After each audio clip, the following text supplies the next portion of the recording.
el 30%, diría que el 80% está acá. Bueno, se preguntarán por qué yo estoy acá.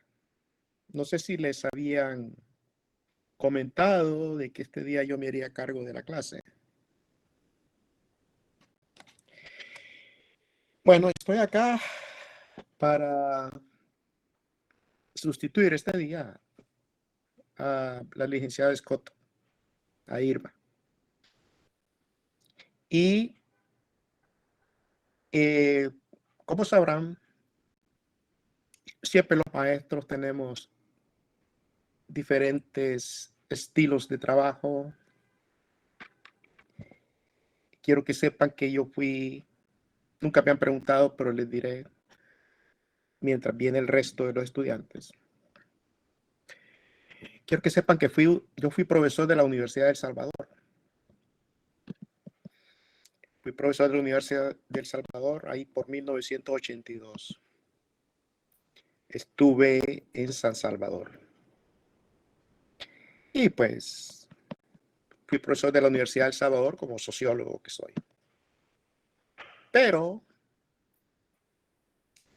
viví el tiempo de la guerra y nos vivían cerrando la universidad constantemente. Ya que vale la pena hablar un poco de historia. Cerraban la universidad constantemente y a empujones por los cierres llegué hasta el punto previo a la graduación. Para entonces yo me mudé para la UCA a estudiar economía. Y en la UCA, pues hubo un periodo en que estuve en dos universidades. Estuve en la Universidad Nacional y en la UCA. En la Nacional tratando de graduarme como sociólogo. Y en la UCA, pues por las pasiones mías con la lectura, y siempre me ha gustado mucho. Y entonces empecé con economía hasta que finalmente las condiciones del país me obligaron a salir. Y vine acá, a los Estados Unidos. Y acá en Estados Unidos pasé un largo periodo de estudios hasta que finalmente entré al doctorado en sociología, ¿verdad? El tiempo pasó y después me dieron una beca para ser becado y estudiar educación también. Entonces formé dos profesiones. Continué con sociología acá y me gradué también en educación. Y desde entonces he trabajado en escuelas dando clases. Y acá estoy. Porque ¿saben qué? Esto de ser maestro, y algunos de ustedes, creo que más de la mitad de ustedes van a ser maestros. Esto de ser maestro es como un virus. Cuando te ataca, ¿saben qué pasa? Regresa. Es como la gripe. Ya llegamos al número ideal, 92, 93, va creciendo esto. Pues te cuento de que, bueno, terminé ya mi periodo como maestro, pero un maestro no deja de ser maestro. Y hay dos comparaciones, ¿saben? El cura, cuando dice me retiro, no deja de ser cura, sigue siendo cura. El militar, cuando se retira, siempre vive encantado de sus tropas y de alguna manera busca regresar a lo que hacía. Los maestros hacemos lo mismo, regresamos. Y así es como estoy acá. Ya tengo más de un año que he andado en otros medios enseñando y acá estoy, ante el lugar, ante la universidad que me impulsó después de haber terminado mi bachillerato. Te quiero que sepan de que estoy aquí por inspiración, porque me encanta enseñar. Y a veces los maestros creemos que los alumnos están aprendiendo. Y nos encantaría que los estudiantes estén aprendiendo. Pero no siempre ocurre, ¿verdad? Con esto de la pandemia, ¿saben una cosa? Hay algo que ha ocurrido. Y les voy a contar en la experiencia con otros estudiantes. Acá, donde estoy. Ocurre de que he tenido estudiantes que, como empezamos a trabajar con las pantallas, ¿verdad? Entonces ellos creen de que, bueno, uno no ve rostros. Quiero decirles que acá hay universidades en donde tú tienes que presentar tu rostro. La Universidad Nacional no tiene todavía, parece ser, un protocolo en torno a esto, de si deben o no presentar su rostro. Pero en las universidades que he estado acá, sí, tú tienes que presentar tu rostro. Y les voy a contar por qué. Y les voy a contar una anécdota. Una vez un estudiante, yo lo vi todo el tiempo. ¿Pero qué fue lo que vi? Recuerda una cosa. Lo que vemos es una pantalla. Y yo lo que vi era una pantalla. Y para mí el estudiante estaba presente. Y el resto de estudiantes estaban presentes. Entonces yo dejaba de que todo el mundo, pues, el que quería mostrar su rostro, fantástico. El que no, bien. En una ocasión todos estaban así, sin mostrar su rostro. Pero este estudiante accidentalmente, no sé qué ocurrió, pero creo que quizás con el codo o con la mano, como sea, tocó el botón y apareció en en la pantalla.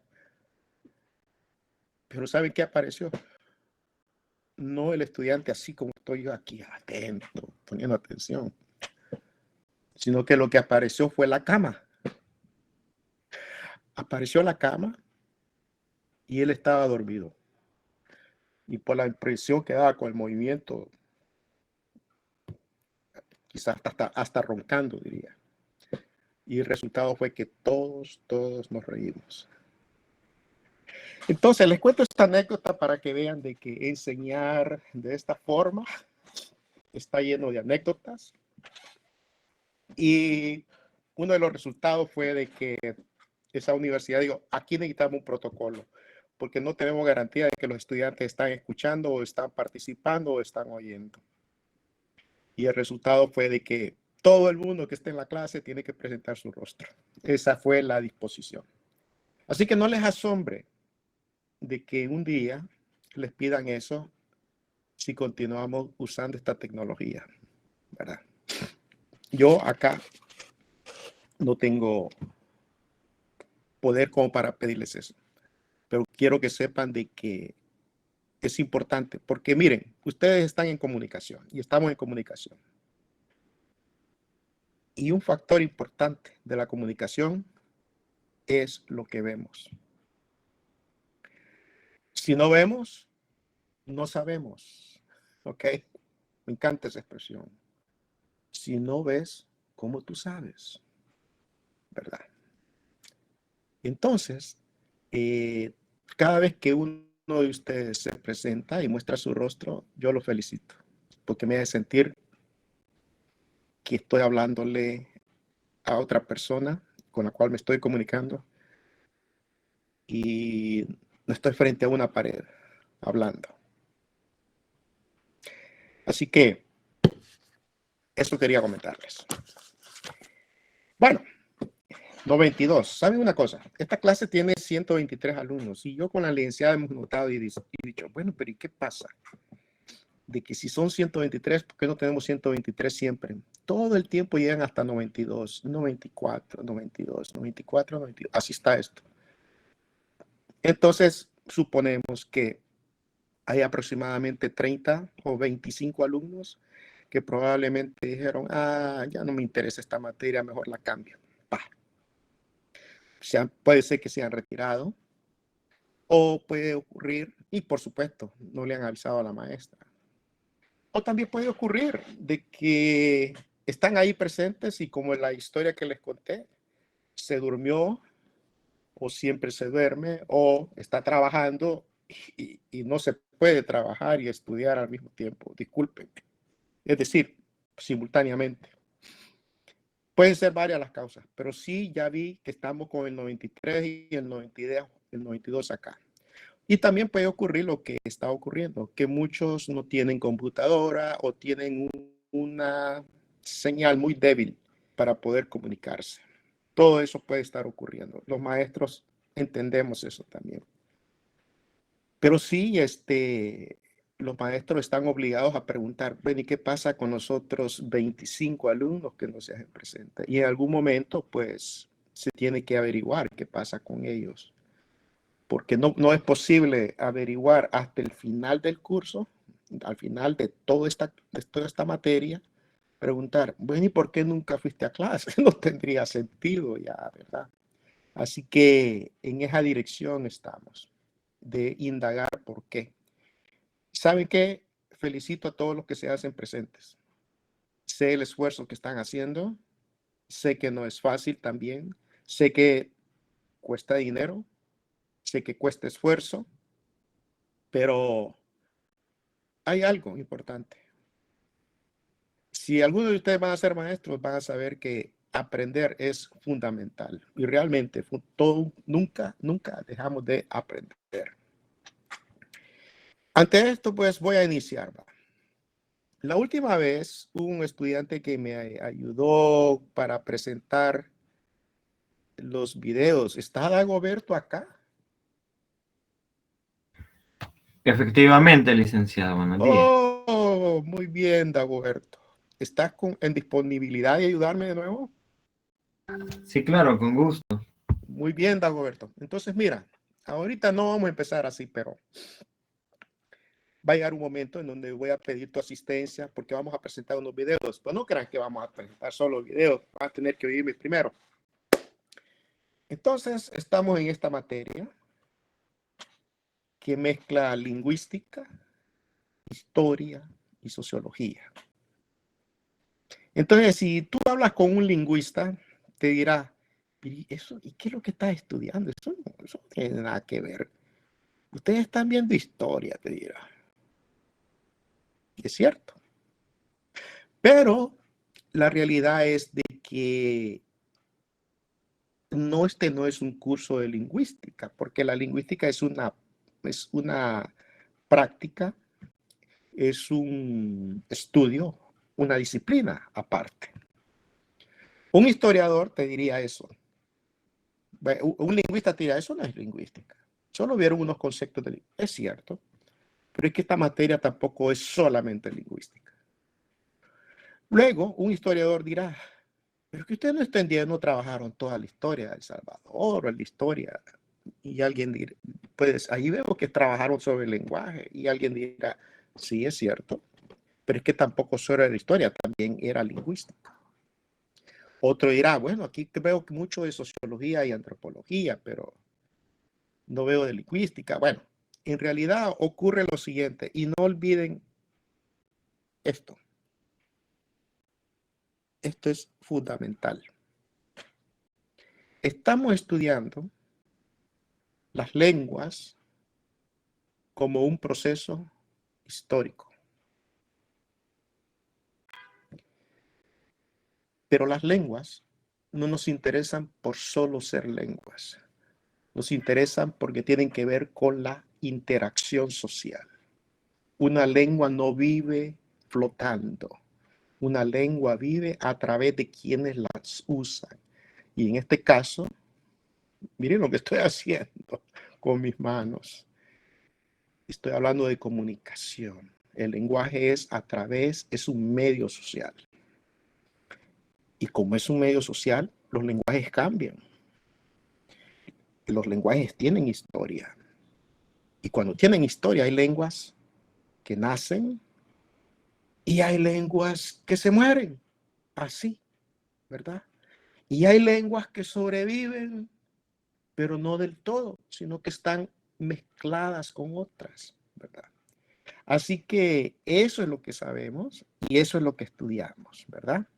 De esa manera ustedes van a poder explicar y decir, sí, es lingüística, pero es sociológica y históricamente enfocada. Bingo. De esa manera la gente podrá entender qué es lo que están haciendo acá y sobre todo que tú sepas por qué estás acá. Bueno, vamos a ver y voy a ingresar a presentarles la lección que tenemos para hoy. Permítanme un segundo. Ajá. Ok, bueno, permítanme. Estoy un poquito fuera de práctica, pero lo haré bien. Confíen. Vamos a ver la lección de este día. Permítame un segundo.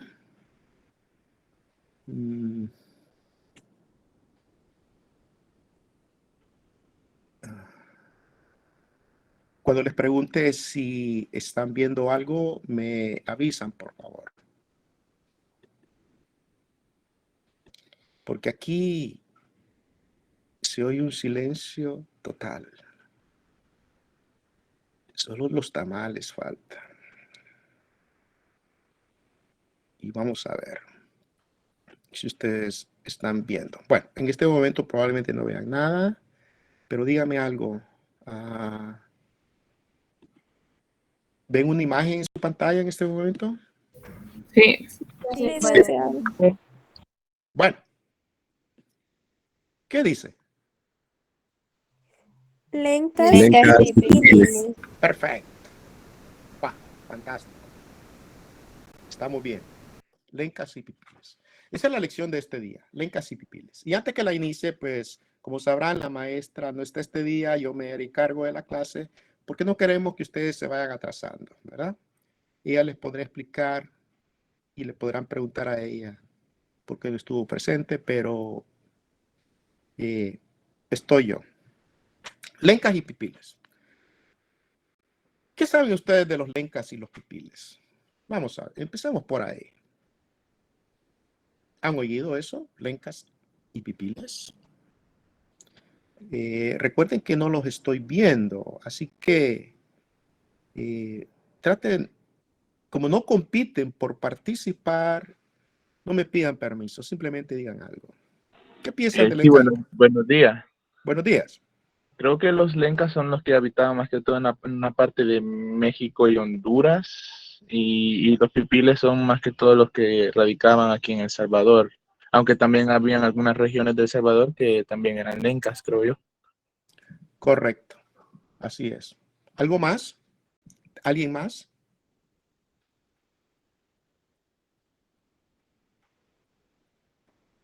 Bueno, lencas y pipiles. Miren, estos son nuestros antepasados, chicos.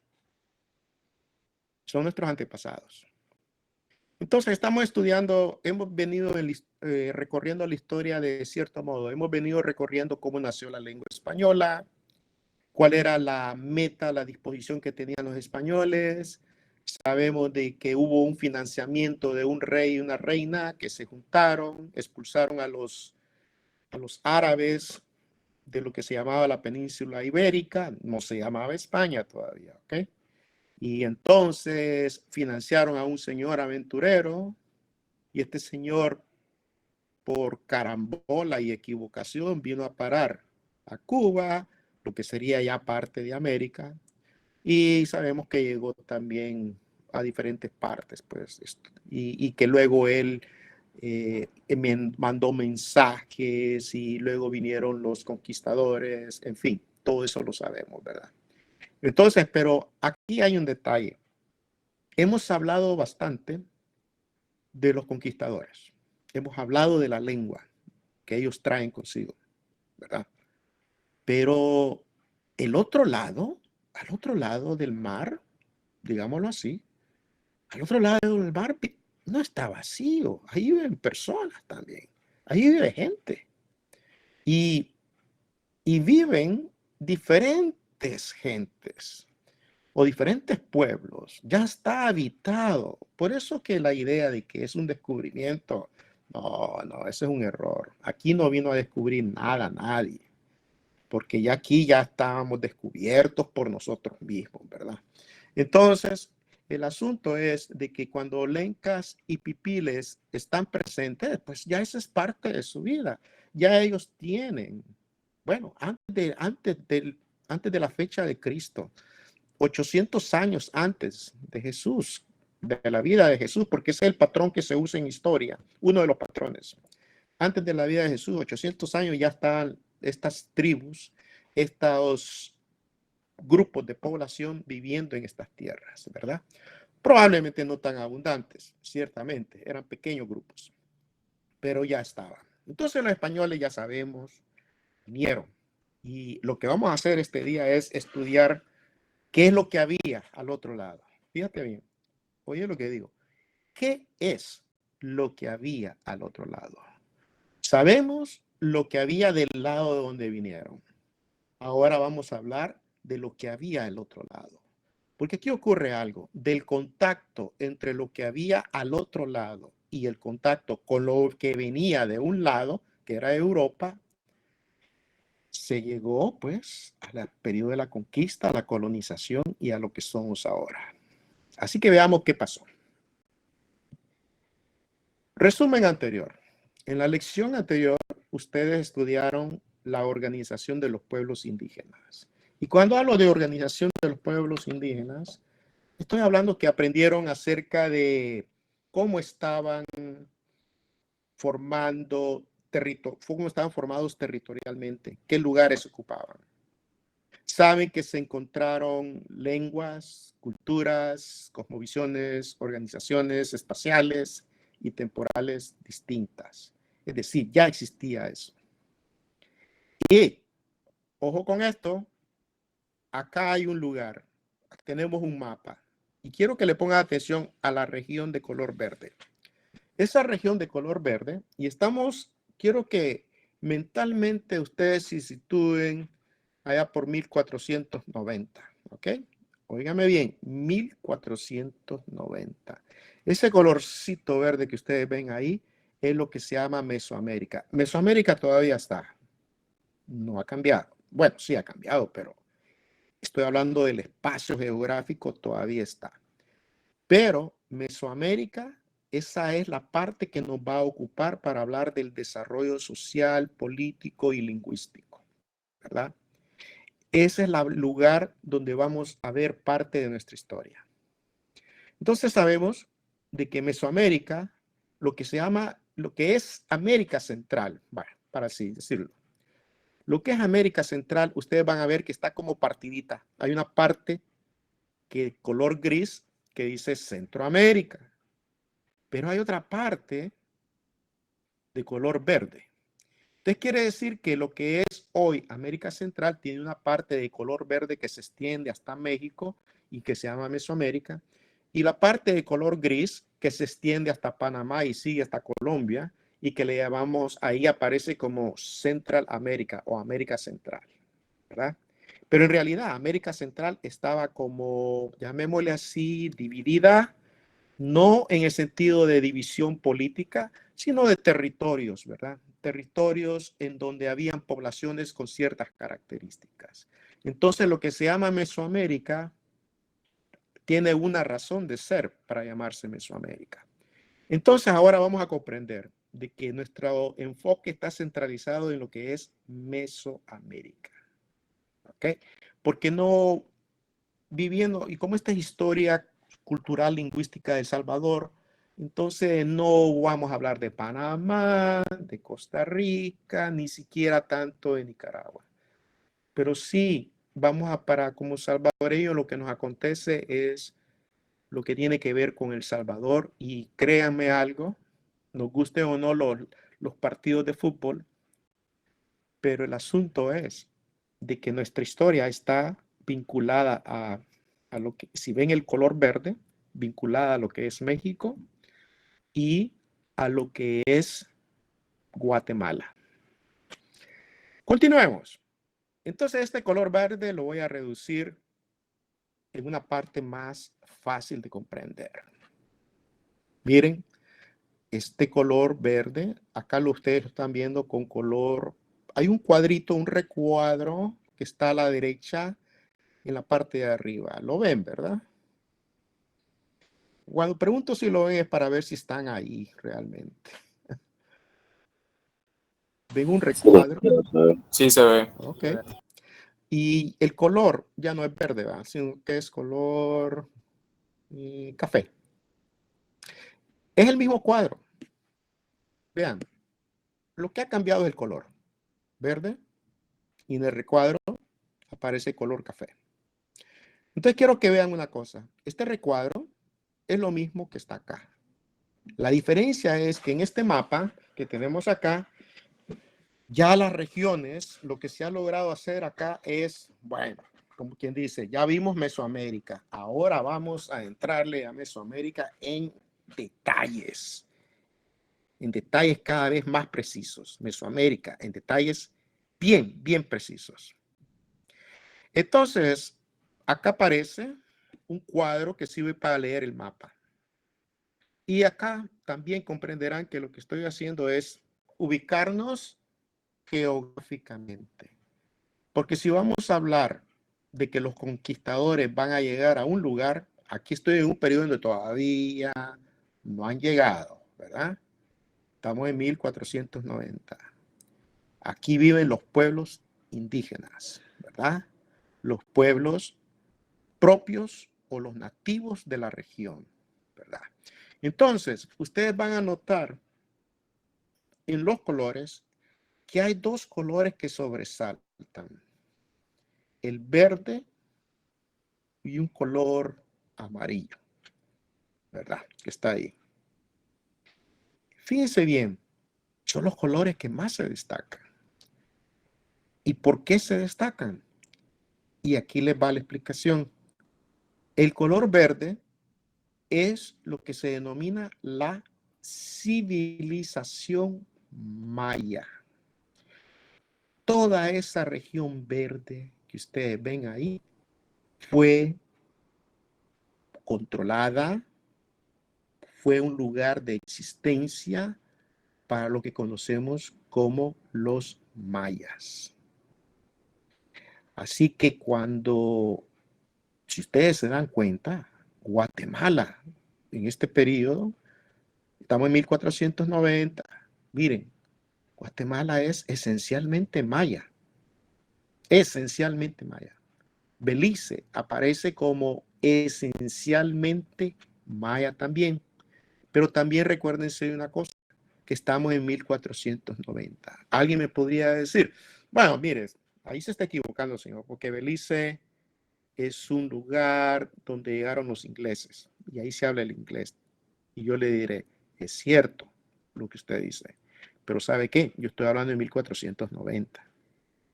No estoy hablando de 1900 o de 1980 o del año 1890. No, yo estoy hablando de 1490, antes que los españoles vinieran. Entonces vean ustedes, todo Mesoamérica está dominada está en gran parte habitada, esa es la mejor palabra, por los mayas. Y si ustedes van hacia la izquierda, van a encontrar ese color amarillo que está ahí. Y ese color amarillo simboliza que es una región de dominio de un imperio, de dominio de una civilización, y es la de los aztecas. ¿Ok? Y quiero que sepan que entre estos pueblos, entre estas civilizaciones, ¿saben algo? Ya había guerras. Ya se enfrentaban.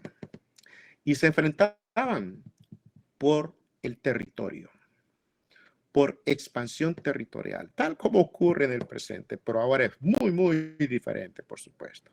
Pero sí expansión y control territorial. Entonces vamos con otra parte. Sabemos que hay dos, entonces yo puedo decir, aquí hay dos mayorías, la presencia maya y azteca. Pero si yo veo ahí un pedacito chiquitico que está ahí que dice El Salvador, me puedo hacer la pregunta, ¿y los mayas? Sí, los mayas hay una parte, que es la parte norte, lástima que no puedo hacer esto más grande, pero quizás sí, La parte norte del Salvador, miren, aparece con influencia maya, pues, ¿verdad? Entonces veamos, pero hay una parte de color café. Y la parte, ¿qué significa esto de color café? Dice aquí, porque El Salvador, como territorio, no lo voy a llamar nación todavía.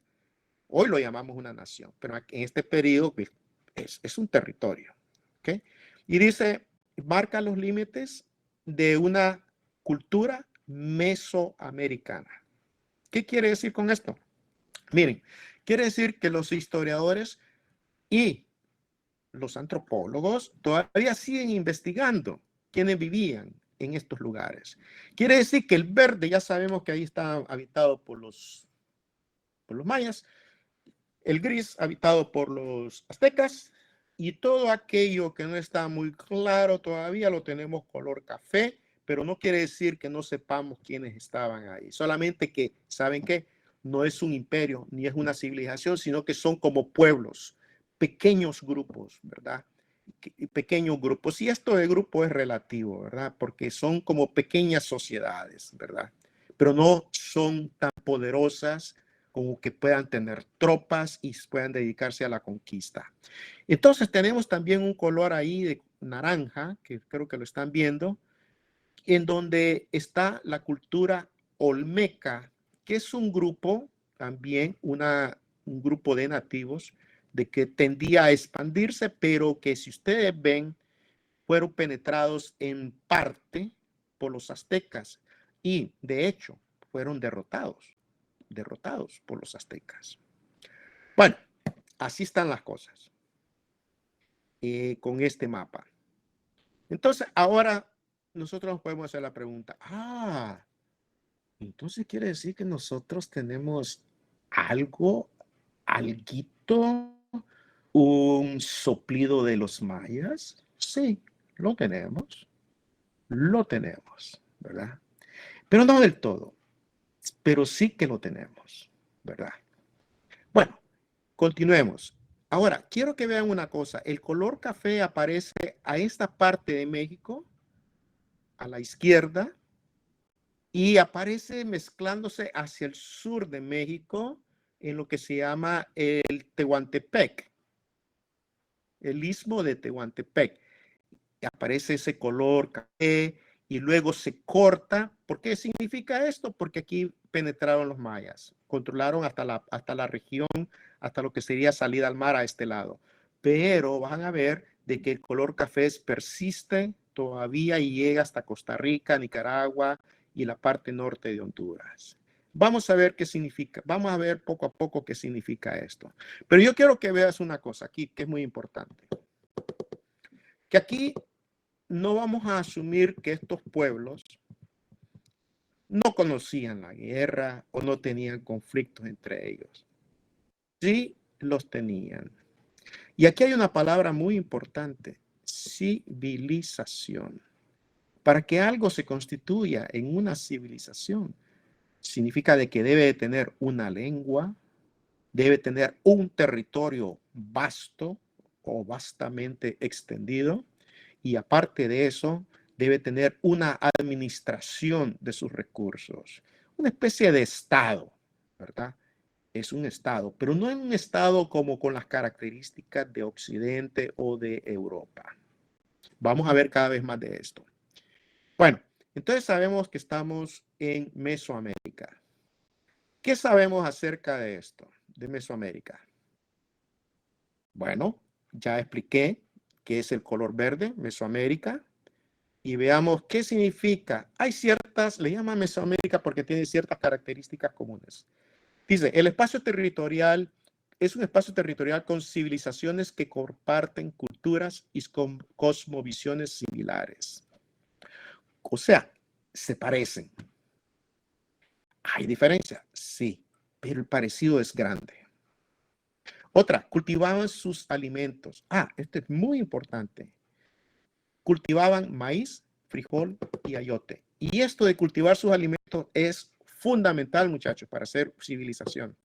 Porque ocurre que al norte, acá en los Estados Unidos, por ejemplo, quiero que sepan de que para la misma época, en 1490, el indio americano andaba persiguiendo sus alimentos. No estaba necesariamente estable en una región. Se movía en la dirección de los animales que servían o constituían parte de su alimentación. Entonces, eso implica que hay un grado de desarrollo, y se lo voy a plantear acá, un grado de desarrollo mayor en las culturas mesoamericanas. ¿Por qué? Porque para que tú tengas maíz, frijol y ayotes, tú tienes que sembrarlo. Y si tú vas a sembrar, significa que tú tienes un lugar estable. Has decidido no andar persiguiendo animales y moviendo a tu familia detrás de ti hasta que encuentres el bisonte, lo que sea con lo que te vas a alimentar, ¿verdad? Entonces quiere decir que estamos en una etapa de desarrollo. Aquí la población no es nómada, sino que se establece en una región. Porque para hacer maíz, frijoles y ayote necesitas cultivar, necesitas abrir la tierra, necesitas depositar los granos, necesitas darle agua y necesitas, oye lo que mencioné, agua, que esto nos va a devolver a la historia también acá en El Salvador. Porque sin agua las plantas no crecen, los alimentos no crecen. Entonces tienes que buscar una fuente rica en agua, sol, gente que pueda trabajar la tierra. Y eso te obliga a ser estable, a mantenerte en un lugar y generar una cultura.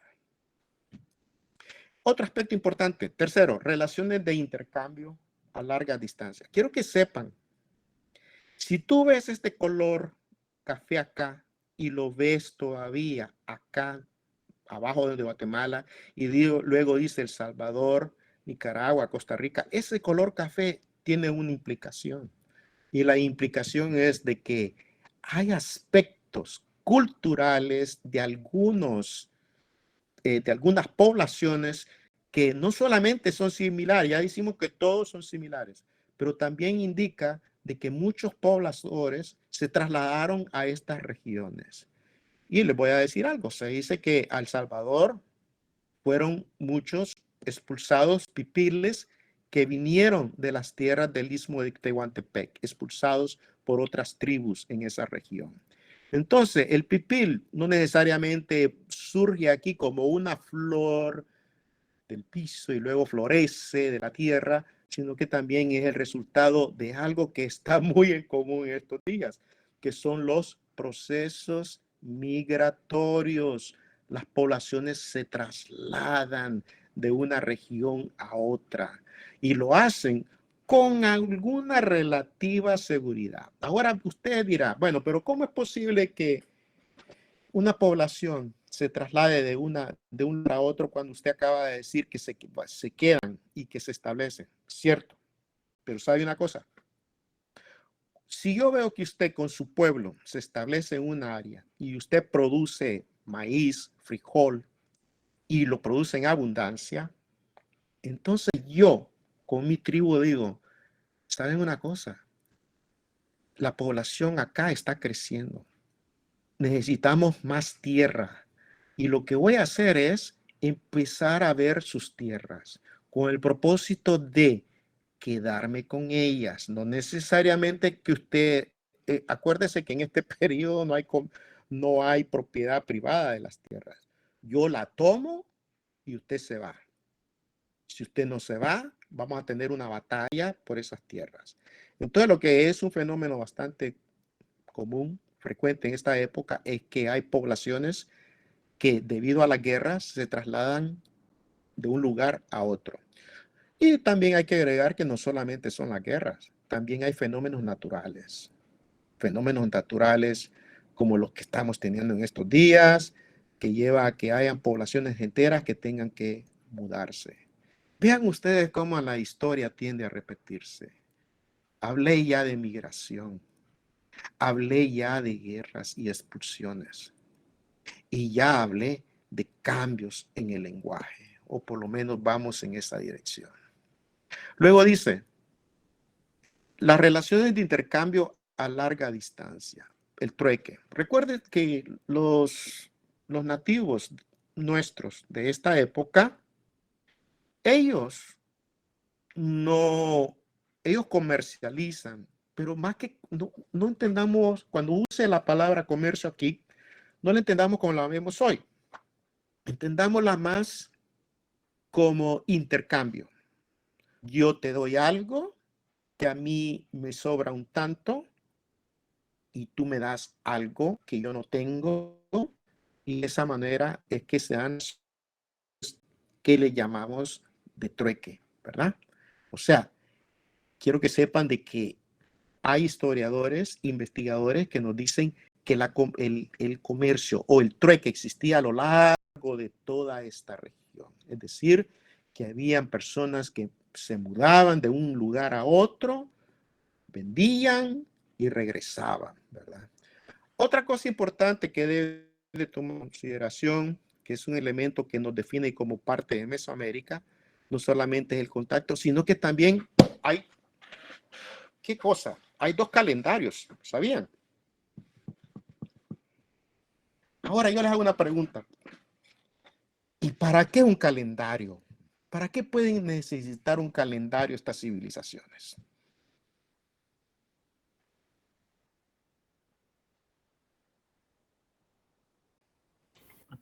Podría ser para las cosechas, como bien lo menciona ella. Sí, cosecha y Cuéntame. también para adoración. Exactamente. Fíjate bien, cuando una civilización llega al punto de tener un calendario, oye, qué maravilla, está midiendo el tiempo. Está midiendo el tiempo. Está midiendo, tiene un concepto de lo que es la duración de los días.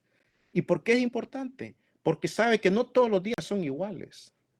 Hay días que se parecen a los otros dentro de un año y hay días que no se parecerán a otros también dentro de un año. Pero también hay días que se repetirán continuamente bajo ciertos periodos. Entonces, significa que tú no estás sembrando solamente porque se te antoja de que hay tierra y hay buena agua, sino que hay un elemento importante que estás tomando en consideración que ahora nos obliga a repensar la calidad de nuestras vidas y se llama el clima.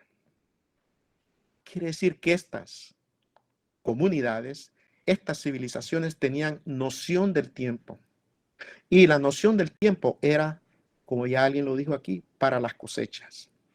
Y si tienes manejo de las cosechas, quiere decir que el tiempo para ti es fundamental en el desarrollo de las actividades cotidianas. Quiere decir que no solamente se vive por vivir, sino que no se vive persiguiendo a un animal que va por allá, ¿verdad? Como hacían con los búfalos, el indio americano. No, significa que tienes que organizar la vida periódicamente, porque sabe que habrán periodos en donde el clima cambiará, las cosechas van a ser distintas y sabes que también habrán periodos en que van a haber fenómenos de la naturaleza que no los esperabas que ocurrieran. Y eso te obliga a registrarlos, a tener un monitoreo, como le decimos hoy, un monitoreo del tiempo. Para mí, esto es increíble, increíble considerando en los años y la práctica por años que estas civilizaciones han tenido. Nos da mucho respeto en el mundo el hecho de porque somos parte de Mesoamérica. Otro factor importante es deidades y templos en forma de pirámides. Todos estos territorios tienen una característica, deidades. Ellos siguen dioses. Quiere decir que hay periodos de que las cosechas son muy buenas y se agradece a un dios. Hay periodos en que parece que las cosechas no van a estar muy bien y van a afectar la vida del grupo o de la comunidad, y entonces es necesario rogar, porque recuerda, no hay internet como para saber si van a haber lluvias. Entonces quiere decir que en este tiempo la gente tiene que dar gracias o pedir la llegada de los milagros para poder sobrevivir al tiempo, a los cambios en el tiempo.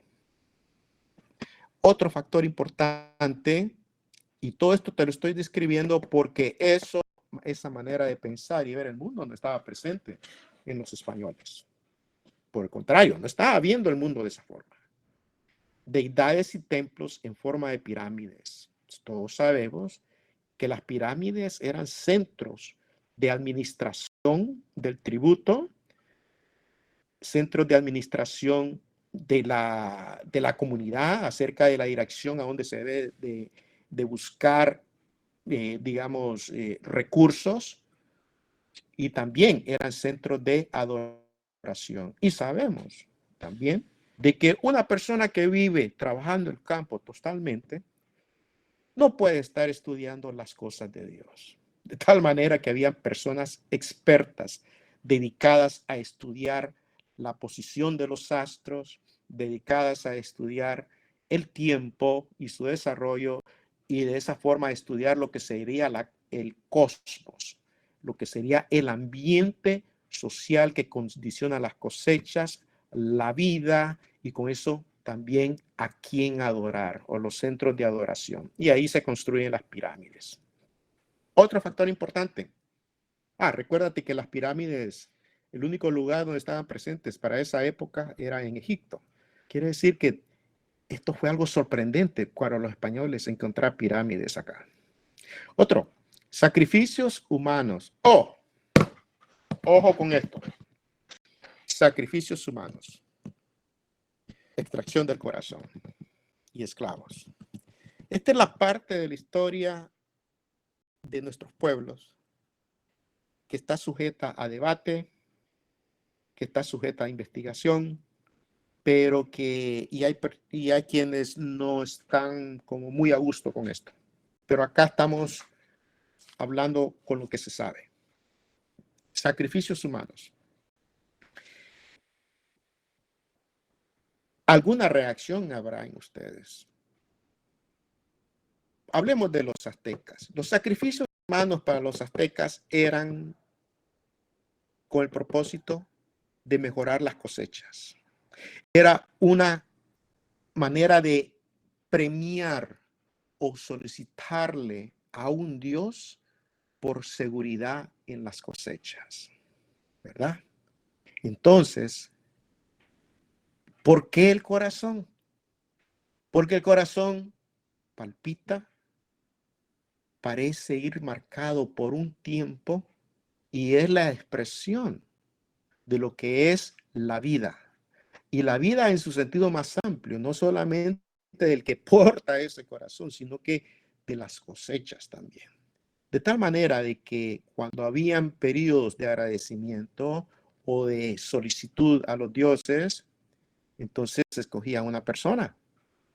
Y a esa persona se le incrustaba un cuchillo muy largo, especializado, hecho de jade, y se abría el pecho y se sacaba el corazón y se elevaba hacia el cielo. Y en ese momento todo el resto agradecía. Ahora, otra cosa te diré, que las personas, y esto es lo que se dice en los estudios, en algunas investigaciones, que las personas que eran llevadas para este sacrificio, en primer lugar, eran personas que estaban convencidas de que era necesario para el bien de la comunidad. ¿Ok? Espíritu de sacrificios tenemos aún en nuestros días. Que una persona diga, no, yo voy a hacer una cosa, yo les voy a, por ejemplo, durante la guerra en El Salvador, alguien pudo haber dicho, no, yo voy a ir a hablar con las tropas para explicarles de que no tienen que entrar al pueblo, que en el pueblo solamente vemos gente de trabajo y no hay guerrilleros ni nada de esto. Entonces esa persona venía y salía del pueblo a hablar con las tropas, ¿verdad? Esa era la persona que se sacrificaba, porque el resto no quería hacerlo, tenía miedo.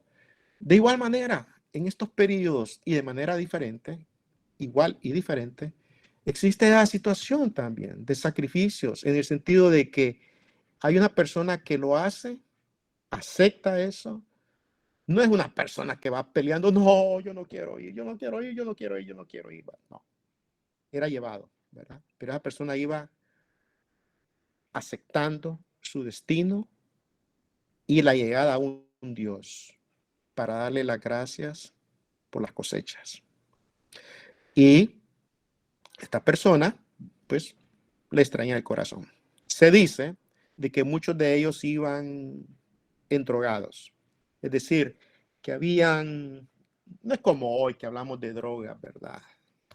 En el sentido de diversión, pues, o de perder la cabeza para que así no sientas el destino que tiene enfrente de ti, sino que en el sentido de contribuir a la seguridad y al tipo de, a la seguridad de que estás haciendo algo noble por la causa de todo el pueblo. Esclavos, otro aspecto muy importante. Y quiero que sepan de que en las tribus de América era bien frecuente. Cuando tú derrotabas a una tribu, las mujeres eran apropiadas. Y recuerda algo, las mujeres a través de la fecundación daban hijos. Y los hijos no nacen porque, ay, qué lindo está Juanito. No, nacen porque es mano de obra que va a servir para la producción, para la reproducción de los cultivos, ¿verdad? Entonces, los esclavos, a las personas que perdían en las guerras, eran sometidos de esa forma. ¿Y cómo crees tú que construían las pirámides? Pues las pirámides son construidas a base del esfuerzo, del trabajo de los esclavos. No olvides eso. Este es la civilización. Y finalmente, otro elemento que indica la civilización es que las organizaciones tenían organizaciones militares. ¿Y qué quiere decir esto? Que habían armas. Y las personas que portaban armas tenían cierto estilo, cierto tipo de vestimenta y cierta condición física. Y estaban también establecidos en terrenos específicos, ¿verdad? O sea, hay una organización militar que está bajo el comando o al mando de un líder, ¿verdad? Y ese líder no solamente es líder del pueblo, conduciendo a su pueblo, sino que también es líder espiritual de ese pueblo, ¿verdad? Recordemos que estas organizaciones militares servían para la toma de territorios de los considerados enemigos o para protegerse de los enemigos, ¿verdad? Pero quiero que veas una cosa, si hay una organización militar, quiere decir que hay una estructura en donde hay personas que se han desligado de los cultivos para dedicarse específicamente al cuidado de la tierra y de los habitantes, así como especializados en el ataque, ¿verdad?, de otras culturas o de otros pueblos, mejor dicho. Bueno, este significado, Mesoamérica es Mesoamérica por todas estas características que estamos indicando, y quiere decir que cuando mencionemos a un pueblo en específico, estamos refiriéndonos a que, como eran mesoamericanos, tenían algunas de estas características o vivían con la semejanza de utilizar estas características que estoy mencionando. Como necesito guardar un poquito de silencio y escuchar la voz de ustedes, acá tengo un reto para ustedes, después de lo que he explicado. Dice, piensa y responde. ¿Están ahí? Sí, aquí estamos. Oh, qué bien, qué bien, qué bien. Porque créeme que yo estoy viendo pared y pantalla nada más. Bueno, piensa y responde. Vea esto. Un estudiante de historia de la Universidad Nacional dice, si algo me dice la historia es que las clases sociales siempre han existido y seguirán existiendo. No nos debe asombrar que unos pocos dominen a muchos. Los aztecas dominaron y expulsaron a los mayas a la península de Yucatán. Luego los españoles llegaron y dominaron a los aztecas. Lo mismo pasó con los lencas y los pipiles a la llegada de los españoles en El Salvador. Siempre seremos dominados. ¿De qué se asombra? Ahora, ¿qué opinas de lo que dice este estudiante?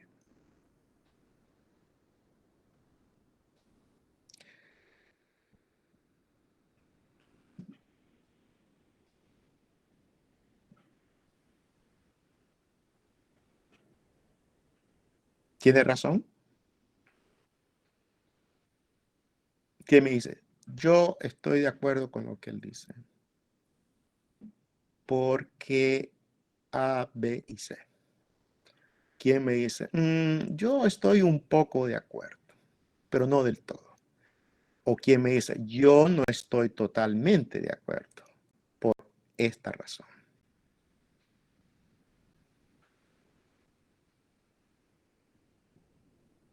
¿Se puede repetirme el enunciado, por favor, Lick? Por supuesto, pero lo pueden leer, ¿verdad? Sí, ¿verdad? Sí. Ok, está bien. Ah, sí, Solamente, sí, ya. No ok, había trabajado. Gracias. pero lo puedo, creo yo que lo puedo ampliar un poquito más. Ahí está. Va, lo voy a leer de nuevo. Un estudiante de historia de la Universidad Nacional. Vamos a ver qué es lo que dice ese estudiante. Si algo me dice la historia es que las clases sociales siempre han existido y seguirán existiendo. No nos debe asombrar que unos pocos dominen a muchos.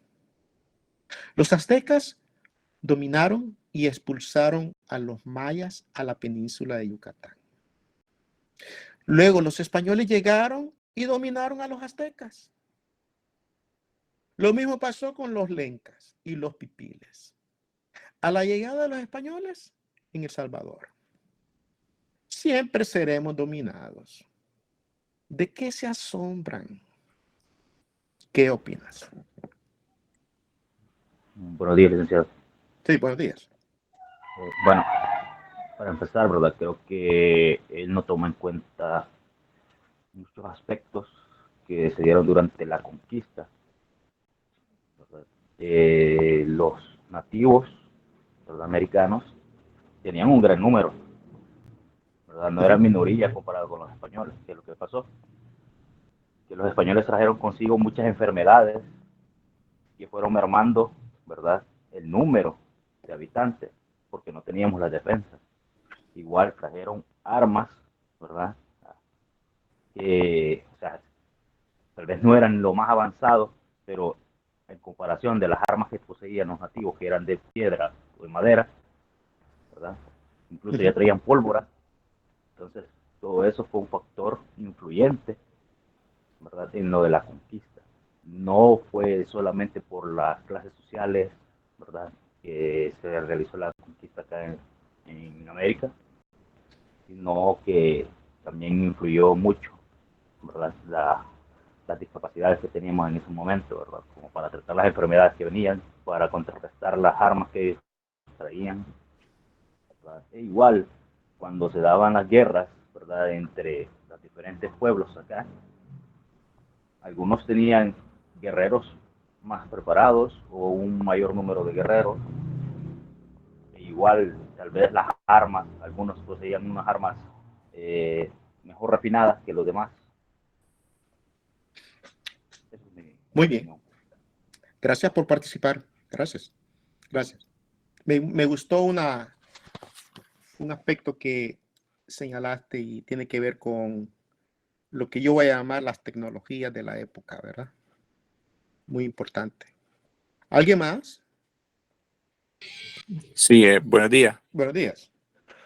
Sí, sobre eso yo estoy un poco de acuerdo al pensamiento que dice el estudiante, de que siempre vamos a ser dominados de una u otra forma. Si bien ahí él se está refiriendo más que todo en el pasado, en el tiempo de los indígenas, todos sabemos o somos sabedores de que en la actualidad hay lo que se le llaman las potencias mundiales. Entonces, yo siento que estas potencias mundiales ejercen poder sobre las regiones o naciones, digamos, que aunque son independientes, siempre ejercen lo que es un peso en lo que son estas pequeñas naciones.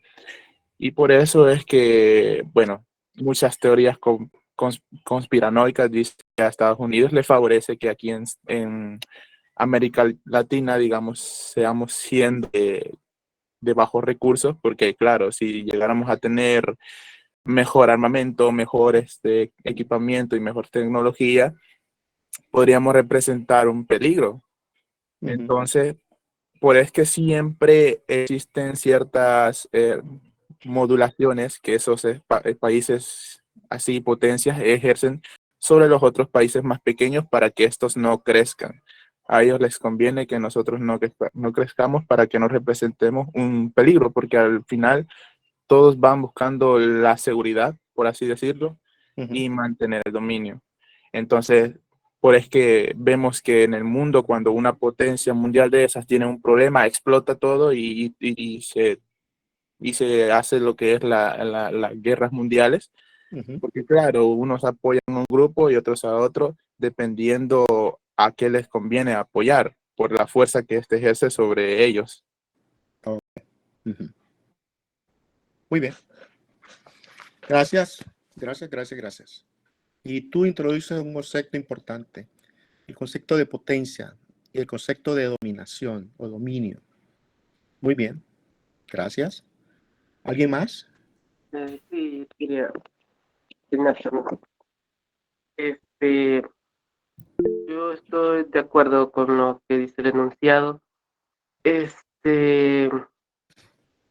cierto nivel, no es sorpresa de que el ser humano le tiene miedo a lo desconocido. Digamos, una metáfora sería es una metáfora que se llama la metáfora del cazador, que está en una selva desconocida y está vagando y se encuentra con alguien más. ¿Qué hace? Sale y lo conoce pacíficamente o ataca primero, porque si ataca primero está seguro, pero si no ataca primero y se arriesga, el otro lo puede atacar. Y así, ese sería por el miedo. Ahora, en el transcurso de la historia, civilizaciones que han alcanzado un poder más alto que otras civilizaciones las absorben o las eliminan por completo con tal de competir por territorios o recursos. Entonces, a medida que esos territorios van incrementando, así se establece su poder. Ahora,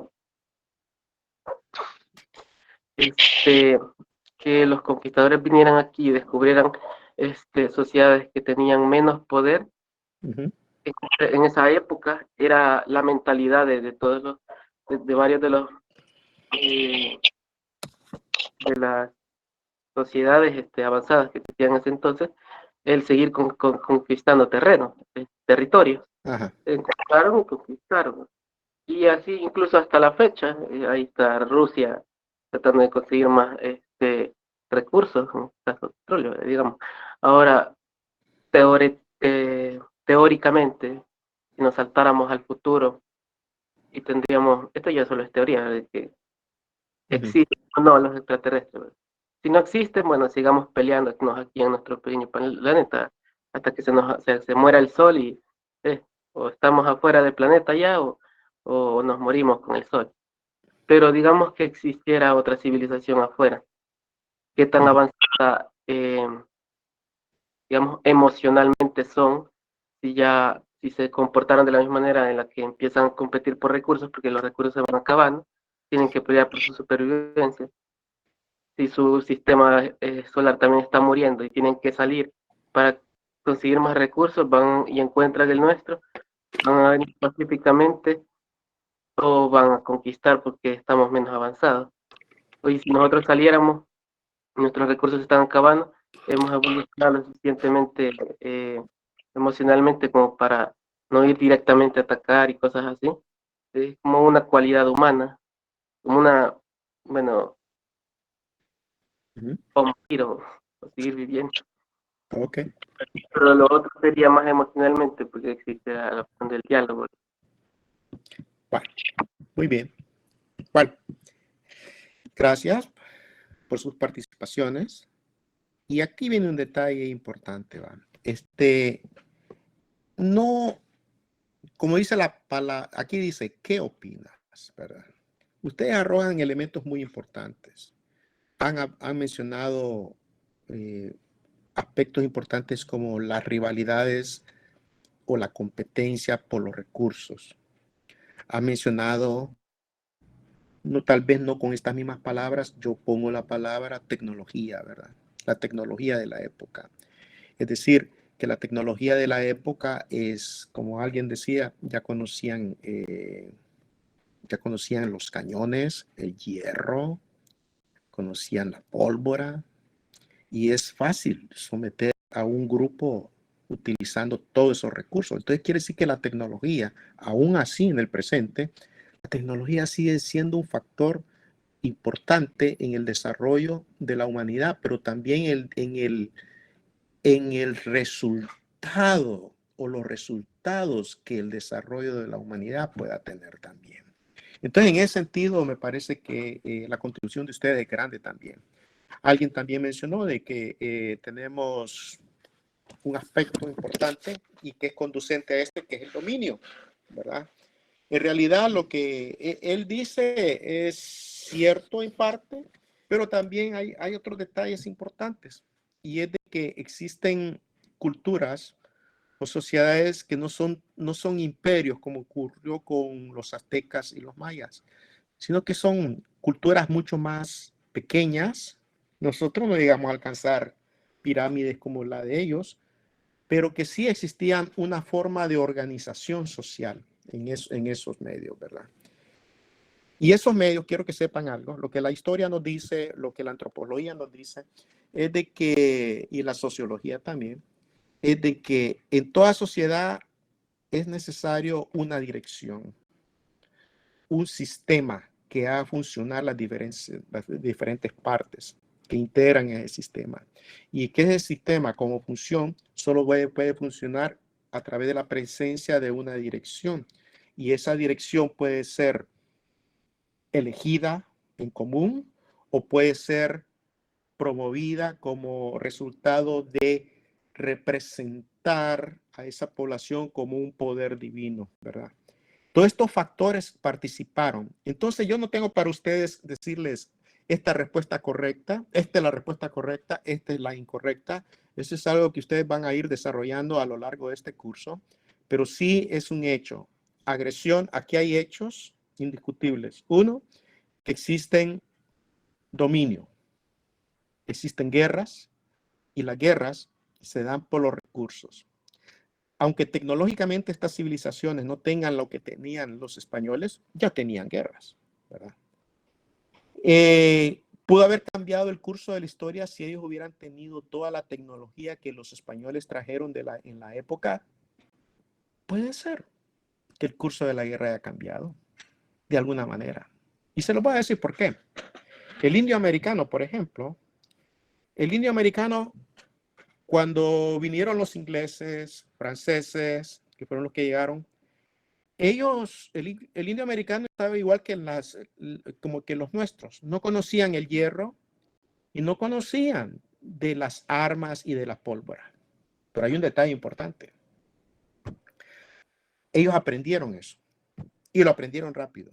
Y hay algo también aún, y esto es bien interesante, muchachos, para ver la historia nuestra, y es de que en lo que es los Estados Unidos, al indio americano le vendían armas. Hubo un momento en que a cambio de las pieles que ellos intercambiaban, les daban un fusil y les vendían armas. Y entonces es lo que le llamamos el balance en las guerras. A partir del momento en que el indio americano aprendió a usar armas como el fusil, entonces el balance de la guerra cambió. Ellos fueron capaces de defender algunos territorios. Y fueron capaces, bueno, sabemos que los derrotaron, cierto. Pero para derrotarlos, ellos también lograron hacer un pacto o acuerdos con ellos, de tal manera que en los Estados Unidos, a la fecha hay regiones todavía que son habitadas por los indios, ¿verdad? Claro, bajo las leyes del gobierno federal, pero ellos también tienen leyes locales con las cuales se administran. ¿Qué estoy queriendo decir con esto? Que, como dijo un compañero, yo siento que él no lo dijo, pero podría ser. ¿Qué tal si hubiera pasado de que nuestros indios o nuestros nativos les hubieran vendido las armas? Pues miren la diferencia. Los ingleses, como podría decir alguien, vendían hasta su madre, pero los españoles no. Ellos siempre trataron de que los nativos no conocieran de las armas. Para nada. Y por eso, a estas alturas, tenemos que tener armas. Bueno, está cambiando, por supuesto, pero nosotros venimos de una cultura en donde tener armas siempre ha sido privilegio de los ejércitos, pero no de la población. Acá en los Estados Unidos, tener armas ha sido privilegio de los ejércitos y un artículo de compra y venta para la población también. Entonces, todos estos factores históricos son interesantes para que podamos ir impulsando mayores pensamientos o preguntas, porque al fin y al cabo estamos aprendiendo. Vamos con la lección. Hoy aprenderás sobre las culturas originarias antes de la conquista. Y ya dije, ya hablamos de bastante. Ya hablamos de lo que es Mesoamérica. Entonces quiere decir que para las lecturas de este día, ustedes van a encontrar que tienen 3 libros interesantes. Uno se llama Los 2 rostros indígenas de Nicaragua y Centroamérica. Este libro les presenta lo que es, habla de Nicaragua, pero ¿saben por qué? Y ya se los explicaré. Habla de Nicaragua porque los nicaragüenses, después de la Revolución Sandinista, enfrentaron un problema, y es con la población misquita que está al norte de Nicaragua, y era una población que no hablaba español. Entonces ellos han tenido un problema lingüístico. Tienen unidad como nación, pero el español no es el único lenguaje que se habla en toda Nicaragua. Y la región norte de Nicaragua se rebeló contra el gobierno sandinista, de tal manera que ellos se vieron obligados a estudiar más las poblaciones del norte y a aprender el lenguaje de los misquitos, por ejemplo. Esto es como para dar la ambientación. Entonces van a ver de que por qué razón en Centroamérica, o sea, por qué razón en Nicaragua ocurre eso. Y ellos logran algún tipo de negociación. Pero en El Salvador eso no ocurre. Bueno, porque en El Salvador eliminaron a la población. Y en 1922 tenemos de que hubo una eliminación, la más grande y fatal y la más sanguinaria que ha habido en la historia de nuestro país. Y es la de 1922 con la matanza, y así se llama, la matanza, cuando el ejército eliminó a una cantidad enorme de indígenas. Y de hecho, todo aquel que hablaba náhuatl en las calles era considerado un comunista para esa época. Esto van a poder enfocarlo en ese texto. El otro es El pueblo pipil y su lengua, de vuelta a la vida. Otro texto que ustedes van a tener, con el cual va a poder conocer mucho más nuestras culturas. Y luego tenemos un libro que es parte de la historia del Ministerio de Educación, creo que lo usan hasta en bachillerato, y se llama Historia del Salvador, el volumen 1, capítulos 3 y 4. Bueno, vamos a ver. ¿Qué es América Latina? En este momento, y quiero que sepan una cosa, cuando yo hablo, me voy a ubicar históricamente. No vayan a pensar que estoy en un momento diferente al que estoy hablando. En este momento, América Latina, acá, hoy, es una región enorme, donde hay alrededor de 522 pueblos indígenas con 420 lenguas distintas. Óiganlo bien, 420 lenguas distintas. Eso es todo para plantearlo. ¿Qué significa esto? Vámonos a la etapa de la conquista. Cuando los españoles llegaron a América, vamos a ver qué nos tenían. Tenían una gramática escrita, la de Antonio Nebrija, en 1492.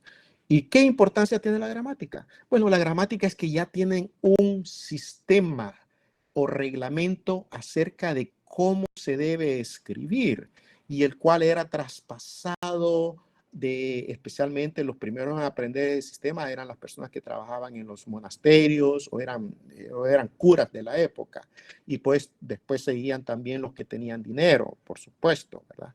Pero la gente del pueblo, los que vendían en las calles, pues probablemente no tanto. Entonces tenemos una gramática escrita. Otro factor importante es que para 1450, compañeros, ya existe la primer Biblia en latín y se puso a disposición del conocimiento de la mayoría a través del trabajo de Gutenberg. Y Gutenberg lo que hizo fue publicar la Biblia utilizando un sistema en el que tú podías producir muchas Biblias. Él creó o inventor de la imprenta, 1450. Y otro aspecto importante a considerar es que los españoles en sus campañas de navegación se veían obligados a utilizar mapas y por supuesto sabemos que los mapas no siempre eran correctos, ¿verdad? Siempre podían conducir a la perdición, ¿no?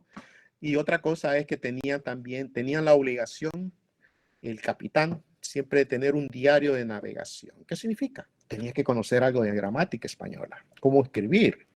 Y aparte de eso, estos libros podían ser retenidos y con el tiempo llegar a su multiplicación.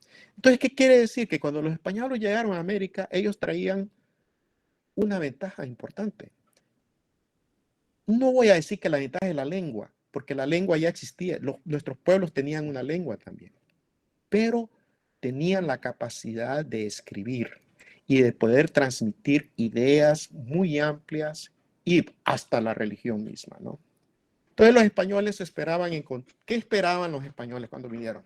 Miren, como ellos vinieron de la península, ellos esperaban venir acá y a lo sumo encontrar que tal vez había unos 2 o 3 lenguajes diferentes. Para los españoles, lenguajes diferentes eran el lenguaje de los judíos, el lenguaje de los árabes, el lenguaje parecido que el de los italianos, pero cercano, el portugués también cercano al castellano, y también existía el chino. Entonces, cuando ellos vinieron, según se dice, traían 2 traductores. Colón trajo a 2 traductores con él. Y ellos esperaban que los traductores iban a poder facilitar la comunicación con los nativos. Pero todos sabemos que no ocurrió así. No ocurrió así porque, para sorpresa del grupo que venía con Colón y de los traductores que Colón traía con él, pues resulta de que sabían una lengua que tenía que ver con los países árabes, judíos, italianos y hasta chinos, pero es el lenguaje que se hablaba acá, el náhuatl, y todos los lenguajes subsiguientes o todos los que ya estaban presentes, ellos los desconocían. Ellos creían que iban a encontrar a la gente, si hablaban un idioma diferente, podría ser cualquiera de esos. Lo que nunca supo, lo que cabía en la mente de ellos, es que iban a encontrarse gente hablando un lenguaje distinto y gentes que no iban a poder a veces ni comunicarse unos con otros porque hablaban distinto. Eso fue algo impresionante para ellos. Y sabemos que los pueblos originarios, nuestros nativos, aquí viene el detalle importante también, ellos tenían un sistema de escritura. Sí, señor. Pero no era una gramática parecida a la de Antonio Nebrija. Tampoco era una Biblia al estilo latín producida con el alemán Gutenberg, tampoco. Ni los diarios de navegación de Colón, no. La escritura de los mayas y de los aztecas era una escritura basada en jeroglíficos, o sea, en el dibujo de imágenes o la construcción de imágenes en piedras y rocas. Y algunas veces en papiros, ¿verdad? Pero no tenían el sistema, tenían un lenguaje que apuntaba hacia un desarrollo, pero que no estaba a la altura del que habían alcanzado los españoles con el latín. Entonces, para sorpresa de todos, vienen los españoles y esta es la América que hay. Y acá este mapa, miren, el territorio es el mismo. Estoy hablando del territorio Mesoamérica, pero la diferencia que aquí les estoy presentando es las lenguas en la época del contacto. Cuando los españoles vinieron, estas eran las lenguas que se conocían. Cada color representa una lengua. Y como somos salvadoreños, quiero que vean el color gris. Aquí dice pipil y aquí el color gris dice lenca. Y si ven el pipil, que es color celeste, aparece aquí también por México, náhuatl. Y acá, donde ustedes ven el color azul o celeste, son regiones donde se habla un sistema náhuatl. ¿Ok? Véanlo acá, náhuatl, náhuatl, náhuatl. Ok, dice náhuatl, pero es porque hay variaciones, es el náhuatl. ¿Ok? Pero vean acá, los colores celestes indican eso. El verde es la región maya, ¿verdad? Es el lenguaje de los mayas. Y vean, eso es lo que tratamos de presentarles acá. Ahora, quiero que sepan una cosa bien importante. En historia se va descubriendo. Y esto es una aclaración que creo que deben de tomar en cuenta. Cuando yo escribo un texto, digamos, por ejemplo, en este momento, vean, vamos para la independencia del movimiento de independencia de El Salvador. Bueno, en 1920, 1932 o 1950, quiero decirles una cosa, de que en ese periodo existía una investigación histórica que nos decía algo acerca de El Salvador. Pero lo que ahora nosotros sabemos acerca de El Salvador, o los nuevos hechos que hemos descubierto acerca de El Salvador, nos lleva a ver de que lo que estábamos viendo anteriormente ya no puede ser lo mismo, porque hemos encontrado nueva información, nuevos datos que viene a cambiar lo que hasta entonces creíamos.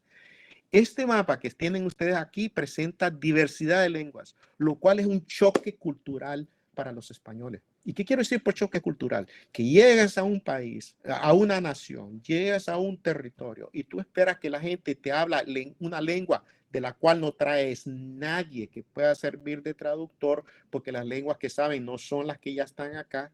Y aparte de eso, te vienes a encontrar que aunque a veces ni la gente entre ellos se entienden, porque tienen lenguajes distintos. Esto fue lo que encontraron los españoles. Pero ahora los estudios nos dicen algo más distinto y más complicado todavía. Y se lo estoy presentando acá. Y los estudios del presente nos dicen de que las lenguas nativas vivas en Mesoamérica son mucho más de las que están acá cuando vinieron los españoles. Quiere decir que los estudios de este momento nos dan una cantidad y ahora los estudios nos dan una mayor cantidad de lenguas que existían en el territorio mesoamericano. Si ustedes ven los números, se habla alrededor de 63 lenguas distintas. Ahora bien, no vamos a decir que todas las lenguas son diferentes. Existen dialectos, existen lenguas que se relacionan unas con las otras, ¿ok? No vamos a decir que son 63 lenguas diferentes y aquí estamos con una situación en donde nadie se entiende con nadie. No, no vamos a decir eso. Lo que estamos presentando es que el desarrollo de las investigaciones nos están conduciendo a ver de que las lenguas son quizá mucho más distintas de lo que estábamos suponiendo, aunque pudieran entenderse entre ellos. Y es que ahí viene la cosa. Existe lo que llama un dialecto, y voy a hablar un poquito sobre lo que es un dialecto. Cuando tú tienes una lengua, esa lengua es viva, va cambiando con las experiencias que vas teniendo en términos de la interacción con otros y de tu contacto con otras culturas. Hay palabras que son prestadas de otras culturas. Y entonces tu lengua va cambiando.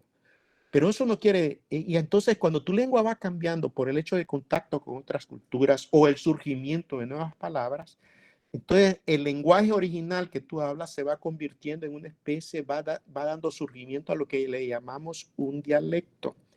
Cuando el dialecto es tan generalizado y el dialecto tiene demasiadas nuevas palabras y demasiado ha tomado de otras lenguas, entonces ya la lengua no se parece a la lengua original y el dialecto se llega a convertir en una lengua. Entonces quiere decir que tenemos como un proceso de lengua a dialecto. Se expanden los dialectos, se desarrollan, se vuelven firmes y entonces los dialectos de repente se convierten en lengua, ¿verdad? Te quiero que sepas de que este mapa te está mostrando de que las lenguas son tal como se ve hoy. No era tan simple como, ya de por sí era complicado esto, pero ahora podemos ver de que hay dialectos y variedades inmensas y así podemos llegar solo para esta parte del territorio, solo para esta parte de lo que es Mesoamérica. Ok, entonces no es sorprendente lo que decíamos al principio. En América Latina hay 522 pueblos indígenas con 420 lenguas distintas. ¿Por qué? Porque es lo que hemos logrado ir descubriendo y esos 420 es porque ya estaríamos incluyendo todo lo que es Suramérica, ¿verdad? Pero estamos concentrados en Centroamérica. Entonces, ¿qué significa esto? Que los españoles, durante la conquista, llegan y vienen a un territorio en donde hay múltiples lenguas. Algunas son variedades de otras lenguas. O sea, quiere decir que hay unas lenguas que son más entre sí más cercanas que otras. Y por eso, como decimos una vez, ellos no tienen más otra opción que, como vimos un día en una pintura, que el uso de señales a la llegada de los españoles y primeras relaciones de intercambio. Es lo único que pueden hacer. Pero de las señales, ellos llegan a descubrir que no es posible continuar de esa forma y que es necesario de que hayan personas que ellos vayan a capacitar para poder traducir. Y viene el reclutamiento. Le llamamos reclutamiento, pero en realidad fue un secuestro de indígenas para su educación y conversión al español y al cristianismo, ¿verdad? Fueron llevados a España, los adiestraron. Se dice que Malinche, no sé si la recuerdan, Malinche fue a España, la convirtieron al catolicismo, ella aprendió más el español y luego hizo mucho mejor la función que tenía anteriormente, de dirigir las tropas o de indicar la información o traducir, ¿verdad? Y eran secuestrados, pues, eran presos, pues. Y la otra es de que el empleo de dibujos para orientar la topografía. Es decir, los españoles mandaban reportes y tenían que hacer dibujos a veces. Y la razón de los dibujos es que no había fotografías. Y entonces la única manera de poder representar o dar una idea del territorio donde estaban era a través del dibujo. ¿Ok? Esto lo tratamos anteriormente. Y acá llegamos a esto. Y conocen esto. Pipiles y lencas. ¿Por qué? Porque vamos bajando y nos vamos centrando en un territorio específico, que es El Salvador, ¿verdad? Entonces, acá quiero decirte que hay bastantes, hay diversidad de lenguas, pero fundamentalmente son dos. La de los pipiles con el náhuatl y la de los lencas. ¿Cuál es el lenguaje de los lencas? El lenca. ¿Ok? Ahora, hay algo que me interesa que pongas atención. Quiero que veas el mapa de color morado y el rojo. Si tú miras la dirección, el punto de contacto entre los dos mapas, y estoy conduciendo en él, mira el punto de contacto. Ese punto de contacto entre los dos mapas, el rojo y el morado, ¿hay alguna idea o un lugar que tú conozcas del territorio de El Salvador? Y te doy una pista. Es un río. ¿Qué río crees que es? Lempa. Correctamente. Entonces quiere decir que aquí en El Salvador, en el territorio salvadoreño, hay una frontera, llamémosle así, una frontera natural que divide el territorio. Y esa frontera natural está marcada por el río Lempa, el famoso río Lempa, el que sería el que no se ha cuidado tanto y que ahora un día puede que nos cobre el pecado de no haberlo cuidado tanto, ¿verdad? Este río marcó como los límites entre las dos culturas más importantes, pipiles y lencas. Pero no solamente se trata de marcar dos territorios con dos grupos culturales diferentes, uno más con expansión hacia Honduras y el otro más con expansión hacia lo que sería hasta México, sino que también es un punto de dos lenguajes. El caso de los pipiles es el náhuatl y al otro lado, lencas, el lenguaje lenca. Y podemos decir que cuando tú vives en la frontera, si tú estabas viviendo ahí por el río Lempa en esta época, estamos de nuevo en 1500, 1490. Lo más seguro era de que si tú vivías, y eso ocurre también en la actualidad, entre más cerca vivas tú de una frontera, más posibilidades hay que hables tu lengua, que hables el náhuatl y aprendas a hablar el lenguaje que está cerca, que es el lenca. Así que podría haber sucedido eso. O que si sabes lenca y por el hecho de vivir en las cercanías del río Lempa o vivir por el río Lempa, hayas aprendido a comunicarte en náhuatl también. Bueno, ¿qué podemos decir acerca de esto? Cosmovisión. Estas dos culturas, que son dos lenguajes, tienen una cosmovisión. O sea, ¿qué quiere decir? Son politeístas. Ambas culturas creen en la existencia de dioses. Y esto implica que tienen un choque cultural con los españoles. ¿Por qué? Porque los españoles no son politeístas, son monoteístas. Ellos creen solo un dios. Los pipiles, los lencas, ellos son politeístas. Creen que para todas las actividades hay diversidad de dioses. Otro aspecto importante en esto es que son animistas. ¿Y qué quiere decir esto de animista? Que todo está dotado de movimientos, vida, alma y conciencia propia. ¿Comprenden? Eso. Entonces, animista es considerar que las cosas tienen vida en sí misma, ¿verdad? Por ejemplo, para ellos las piedras, un árbol, tiene vida. De ahí viene la palabra animista. Nahualista, el alma o espíritu que anima a la humanidad está ligado a un animal real o fantástico que vela por su vida. Quiere decir que en estas culturas también consideran que un animal, le llaman tótem, representa el espíritu del grupo, el espíritu de esa comunidad. Y los dioses tienen una estructura jerárquica con una pareja principal. En este sentido, la cosmovisión de estas culturas es de que sí hay dioses, ¿verdad? Pero los dioses, hay un hombre y una mujer, un dios hombre, un dios mujer, que tiene hijos, ¿verdad? Hacen una representación y una historia de los dioses semejante a la de los seres humanos. Entonces las cosmovisiones se amoldan con el cristianismo durante la conquista. Toda esta cosmovisión, y eso lo veremos después, que esta cosmovisión, esta manera de interpretar el mundo que ellos tienen, está en choque con los españoles, completamente.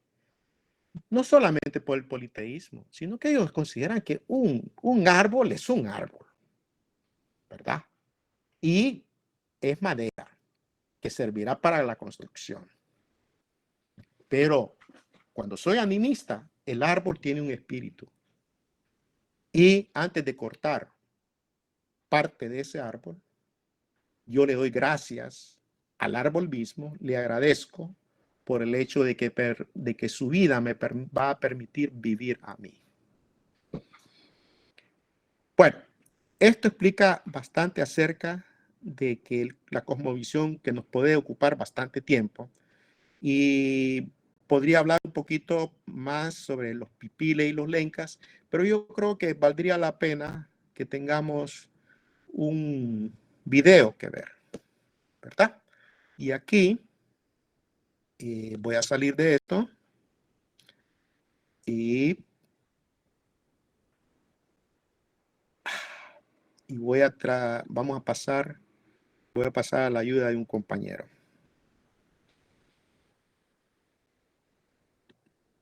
Bueno, wow, 85 estudiantes. Se desaparecieron 7 ya. Bueno, entonces tengo un compañero que me va a ayudar. Tengo un compañero que me va a ayudar y vamos a ver un pequeño video.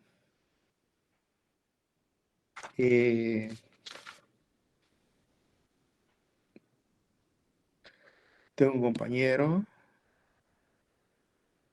Dagoberto, ¿estás ahí? Dago. Sí, aquí estoy. Ok, muy bien, Dago. Ok.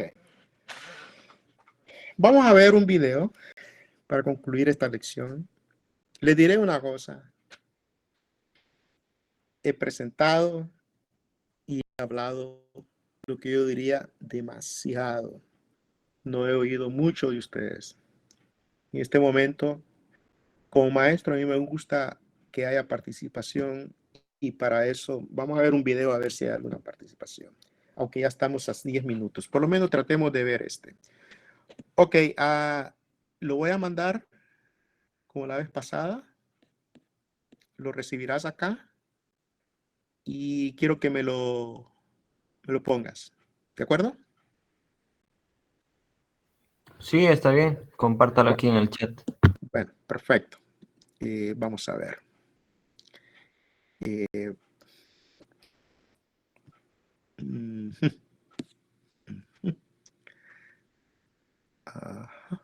Ok.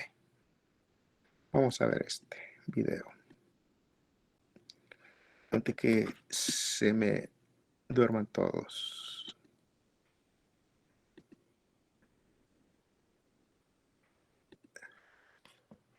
Ok.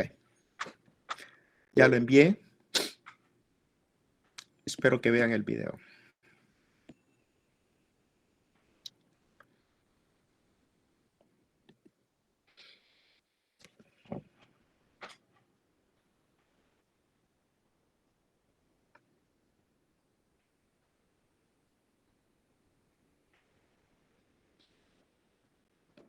Es corto.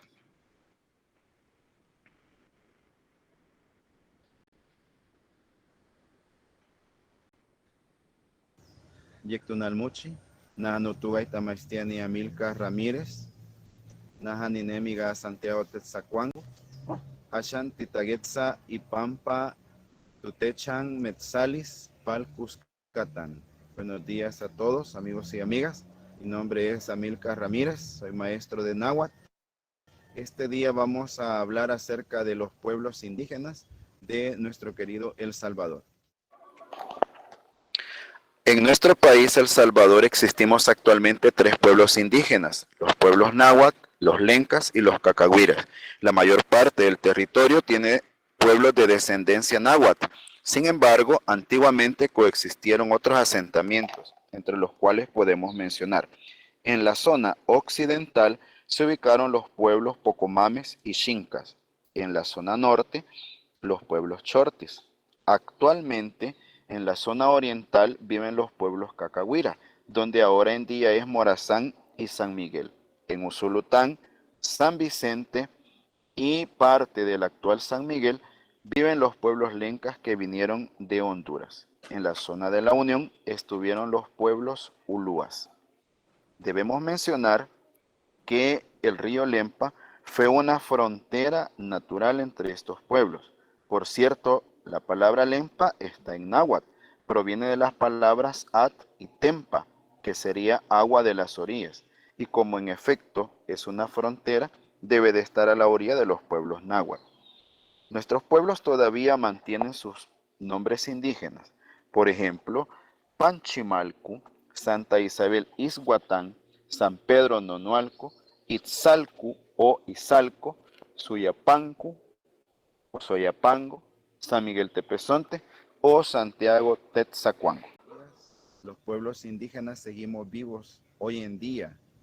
Uno de sus representantes les saluda y les desea que tengan feliz día. Muchas gracias. Jesús Camate.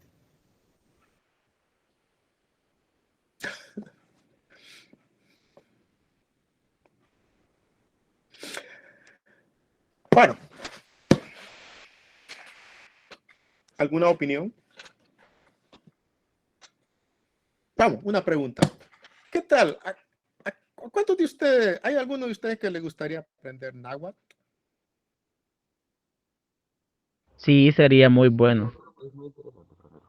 Deben una razón. ¿Por qué? Porque Bueno, ese es parte como de nuestra identidad cultural, entonces creo que sería súper importante aprenderlo porque es como que de eso nuestros antepasados lo hablaron, entonces es como que lo llevamos, por decirlo así, en la sangre. Ok, sí. Creo que tenemos parte de esa cosmovisión. Cuando yo hablé de la cosmovisión, yo dije, hay elementos culturales que están presentes en lo que hacemos. Y no solamente está en el lenguaje. Hay lugares en El Salvador que todavía tienen esos nombres. Están presentes.